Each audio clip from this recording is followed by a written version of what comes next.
අයිබෝවන් අද අපි කතා කරන්න යන්නේ Suzuki DRZ400S මෝටර්සයිකලේ අලුත්ම තොරතුරු ටිකක් ගැන. ඒකේ අලුත් දේවල්, ඒ කියන්නේ යාවත්කාලීන කිරීම් ගැන විස්තර. අද අපි බලමු මේ අලුත් කිරීම් මොනවද, ඇසුරුවෙකුට මේවා වැදගත් වෙන්නේ කොහොමද කියලා හරියටම තේරුම් ගන්න. විශේෂයෙන්ම ඉන්ධන පිරිමැස්ම පාලනය කරන විදිහ, ඕෆ් රෝඩ් හැකියාවන් ගැන මොකද්ද වෙලා තියෙන්නේ කියලා බලමුකෝ. එහෙනම් මුලින්ම පටන් ගමු එන්ජින් එකෙන්. මේකේ 398cc 4 stroke තනි සිලින්ඩර් එන්ජින් එකක් තියෙනවා කියලා කියන්නේ. ඒ වගේම අලුත් දෙයක් තමයි ඉලෙක්ට්‍රොනික ෆියුල් ඉන්ජෙක්ෂන්. ඒ කියන්නේ EFI පද්ධතියක් එකතු වෙලා තියෙන එක. තොරතුරු වල හැටියට නම් මේකෙන් ඉන්ධන පිරිමැස්ම වගේම throttle එකට ප්‍රතිචාර දක්වන වේගයත් සුමුට වෙනවා කියනවා. ඒත් මට ඇත්තටම අල්ලලා ගියේ අර ride by wire, ඒ කියන්නේ RBW තාක්ෂණය එකතු කරලා කියන එක. ඒකෙන් මොකක්ද ඇත්තටම වෙන්නේ? වැදගත්ම දියුණුවක් RBW කියන්නේ සරලවම කිව්වොත් අර පරණ throttle cable එක නැතුව ඉලෙක්ට්‍රොනික විදිහට throttle එකේ පණිවිඩේ එන්ජින් එක අනේක. මේකේ වාසි තියෙනවා. එකක් තමයි ත්වරණය, ඒ කියන්නේ acceleration එක හරිම සුමතයි. අනික ඉන්ධන පාවිච්චියත් කාර්යක්ෂම වෙනවා. විශේෂයෙන්ම අර වේගයෙන් යනකොට එන්ජින් ප්‍රතිචාරය දක්වන විදිහත් ගොඩක් හොඳයි. මේක නිකම්ම තාක්ෂණික වචනයක් නෙවෙයි, ඇත්තටම පදින කෙනාට දැනෙන දෙයක්. ඒ කියන්නේ මේ RBW එක නිසා බයික් එකේ ගමන, විශේෂයෙන් throttle control එක පරණේවට වඩා සහජයෙන්ම වෙනස් අත්දැකීමක් කියලාද මේ තොරතුරු වලින් කියවෙන්නේ. හරියටම හරි. එකෙන් ලැබෙන නිර්වැද්‍යතාවය, ක්ෂණික ප්‍රතිචාරය, විශේෂයෙන්ම අර ඔෆ් රෝඩ් වගේ යනකොට පදින කෙනාට ලොකු පහසුවක්, වාසියක්. එන්ජින් පැත්තෙන් බැලුවොත් තව දෙයක් තියෙනවා. අර ජ්වලන පද්ධතිය, ඉග්නිෂන් සිස්ටම් එක දියුණු කරලා ඉරිඩියම් ස්පාර්ක් ප්ලග්ස් දෙකක් පාවිච්චි කරනවා කියලා සඳහන් වෙනවා. ඉරිඩියම් ප්ලග්ස්. සාමාන්‍ය වට වඩා මොකක්ද ඒවියේ තියෙන විශේෂ වාසිය? මේ මූලාශ්‍රය මොනවද ඒ ගැන කියන්නේ? මෙහෙමයි. කාරණා කීපයක් තියෙනවා. එකක් තමයි මේ ප්ලග්ස් වලින් ජ්වලනය. ඒ කියන්නේ ඉග්නිෂන් පර්ෆෝමන්ස් එක වඩා කාර්යක්ෂමයි. ඉතින් එන්ජින් මේ ක්‍රියාකාරීත්වය සොමටයි, ඉන්ධන පිරිමැස්මත් තව ටිකක් හොඳ වෙනවා. අනිත් එක තමයි මේවා ගොඩක් කල් පවතිනවා. ඒ කියන්නේ නඩත්තු වැඩ අඩුයි. ඉතින් අසුරුවේකට ඒකත් වාසියක් නේද? හරි.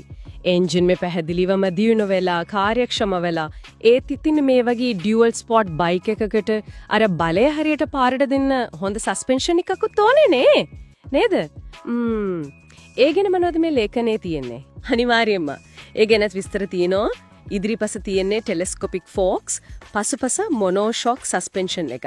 මෙතන වැදගත්ම දේ තමයි මේ සස්පෙන්ෂන් එකේ ට්‍රැවල් ඩිස්ටන්ස් එක, ඒ කියන්නේ උඩ පහළ යන පරාසය වැඩි. ඒ වගේම කම්පන උරාගැනීමේ හැකියාව, ෂොක් ඇබ්සොප්ෂන් එක ගොඩක් දියුණුයි කියලා කියනවා. ඒ නිසා තමයි ලේඛනයේ කියන විදිහද ඔෆ් රෝඩ් වගේ අමාරු, ඒ කියන්නේ අසමාන තැන්වලදීත් අසරුවට හොඳ පාලනයක් වගේම සුව පහසුවකුත් ලැබෙන්නේ. ඒ වගේම අර ඇලුමිනියම් ඇලොයි ෆ්‍රේම් එක ගැනත් කියලා තිබුණා නේද? එතකොට ඒක සැහැල්ලුයි කියන එකගේ. ඉතින් ඒ සැහැල්ලු ෆ්‍රේම් එකයි මේ දියුණු සස්පෙන්ෂන් එකයි එකතු වුනම බයික් එක අර අමාරු තැන්වලදී හසුරවන්න තවත් ලේසි වගේ. නියත වශයෙන්ම බර අඩු වෙනකොට අනිවාර්යයෙන්ම හැසිරීමේ පහසුව, ඒ කියන්නේ මැනුවරබිලිටි එකයි සමස්ත පාලනයයි වැඩි වෙනවා. ඒක ඉතින් ඔෆ් රෝඩ් වලට විතරක් නෙවෙයි, නගරයේ ට්‍රැෆික් එකේ යද්දිත් වැදගත් වෙනවා. තව අලුත් අංග ගැනත් සඳහන් වෙනවා නේද? LED ලයිට්, තිරිංග පද්ධතිය වගේ දේවල්. එහෙනව. LED හෙඩ්ලයිට් එකයි ටේල් ලයිට් එකයි නිසා රෑට පේන එකයි ආරක්ෂාවයි දෙකම වැඩි. ඒක එක්කම තිරිංග පද්ධතියත් වැඩි දියුණු කරලා ඉස්සරහා 250mm, පිටිපස්සේ 240mm ඩිස්ක් බ්‍රේක්ස් තමයි එන්නේ.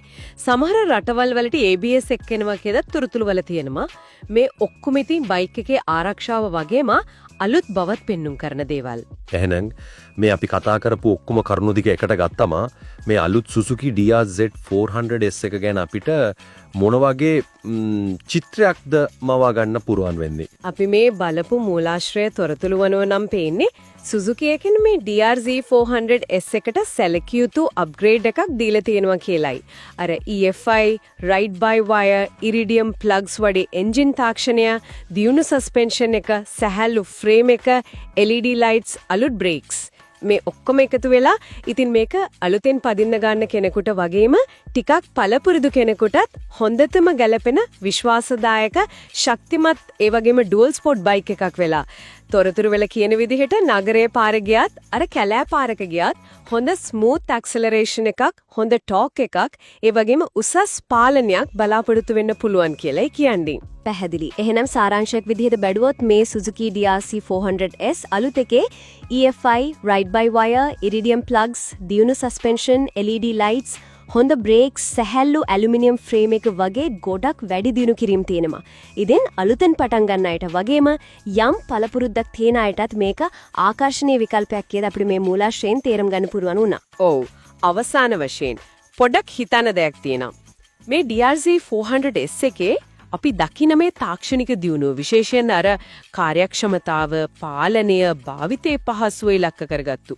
මේක දිහා බැලුවම අර එච්චරම ප්‍රවීණ නැති අසුරහන් ඉලක්ක කරගත්තු ඩුවල් ස්පෝර්ට් කාන්ජේ බයික් වල අනාගතය ගැන මොන වගේ ඉංගියක්ද මේ දෙන්නේ? ඒ කියන්නේ ඉස්සරහට අර රළු පාවිච්චිට ඔරොත්තු දෙන ගතියයි රගඩ්නස් මේ වගේ අලුත් තාක්ෂණයයි තවත් එකට එකතු වෙන්නේ කොහොමද කියන එක හිතන්න වටින කාරණයක් නේද?